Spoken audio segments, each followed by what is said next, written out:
Hey there Dark and Darker fans, and welcome back to the channel. Today is September 14th, and we have early access hotfix number 12 coming at us. Let's check out the patch notes and see what's going on. Fix several issues that could cause server instability. Marvelous. Characters level 14 and under will be placed in a separate matchmaking pool. If any member of a party is level 15 or above, the entire party will be placed in level 15 matching pool. My initial response to this is they're trying to let new players to the game, or less experienced players, have a more tender experience coming into the game.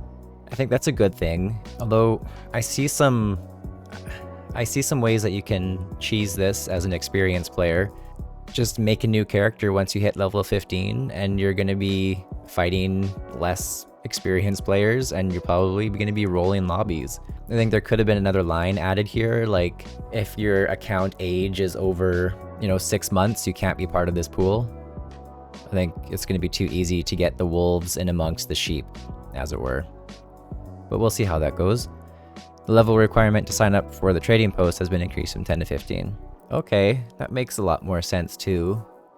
Honestly, it makes me want to make new characters, because for me anyways, a large unhappy portion of this game revolves around people having access to the trading post and just dumping like 1,000 gold and having a sick kit and then just steamrolling lobbies. So if I don't want to experience that, all I have to do is make a level 1 character, and then not only am I playing with noobs, I'm going to be in a place where I know the gear in the lobby is not going to be very good. Pretty much all I have to do is go in with a green weapon and a full suit of white armor, and I'm going to be the one steamrolling. I think it's a bit too easy to cheese this as an experienced player. And it's like, clearly that's what they're trying to get away from for the new players. I wish, there was some sort of eligibility requirement that they would have added here, and I don't see it in these notes. Okay, well, we'll see how that goes then. We'll find out pretty quick, I'm sure. Fix an issue where the Dark Swarm circle would mostly end in the center region of the map. I don't know if we were aware that was an issue, but it could change things up. But it depends on how extreme the circle can end. Like, can it end in like the very bottom southeast corner?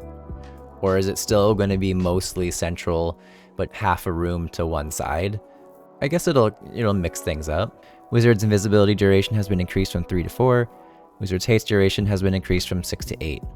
So they were just nerfed from 12 to 6 and 5 to 3.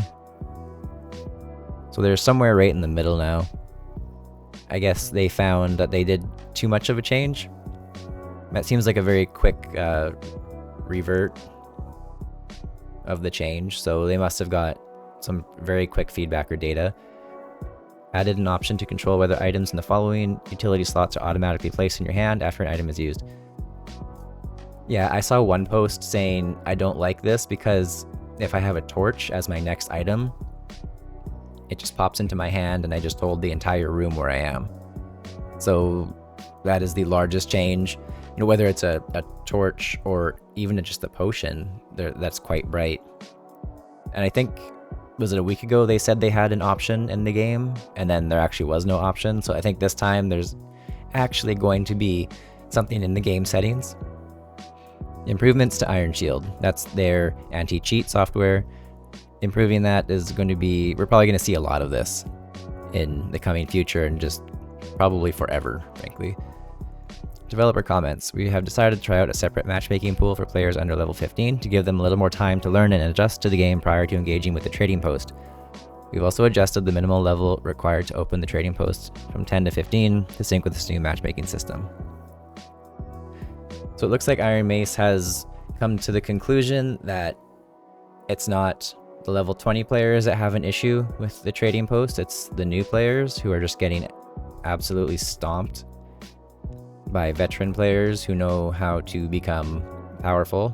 I really don't see this helping things in the long term. Like, yes, you're going to keep your newer players, and hopefully you keep them long enough that they kind of get hooked on the game.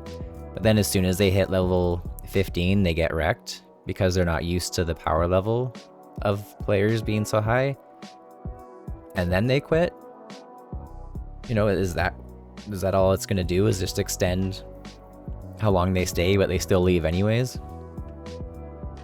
I think the trading post is a very contentious feature, and I almost think there should be 2 separate queues, like self-found and then trading post queue, where you're allowed to trade and get gear as you wish. The other queue, the self-found one, you can only buy gear from merchants and then the gear you find in raid. I don't think that's a good idea. It would split the player base too much. I do see a future where the trading post is completely abandoned, but it'll depend on player feedback. We also realize that we may have gone too far with the recent nerfs to wizard spells and have increased the duration of haste and invisibility. The Bard rework and more significant class balance changes are still planned for a future update. More significant class balance changes, that's the one I'm interested in. The Bard rework, yeah, is definitely needed. Right now it kind of just feels like a kind of a crappy fighter in some ways.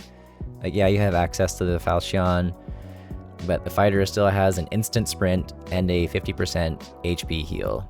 The Bard cannot compete with that. Looking at from, you know, a one class versus one class perspective, and they don't bring a ton to the party anymore without Tranquility, frankly. It's gonna be interesting to see those changes, but yeah, the significant class balance changes are, I think, what most people are looking for, specifically on the Ranger still. Finally, we discovered a bug with our Darkstorm logic that caused most circles to end in the central region of the maps, resulting in many battles being concentrated in a few repetitive modules. We hope this hotfix should expand the play stage a little bit. We're also working on adding more layouts and more variety of center modules in the near future. Okay, I think that's a nice way to keep the game a little fresh. You're not seeing the same modules over and over.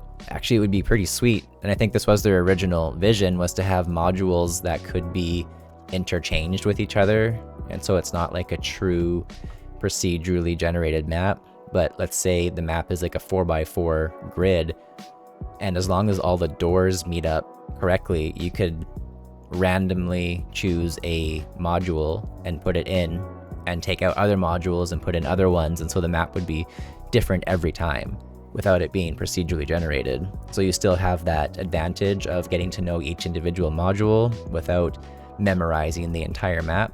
We'll see how that change comes out soon enough, likely. I think for the moment, these changes are pretty small, and we'll see if they really impact much.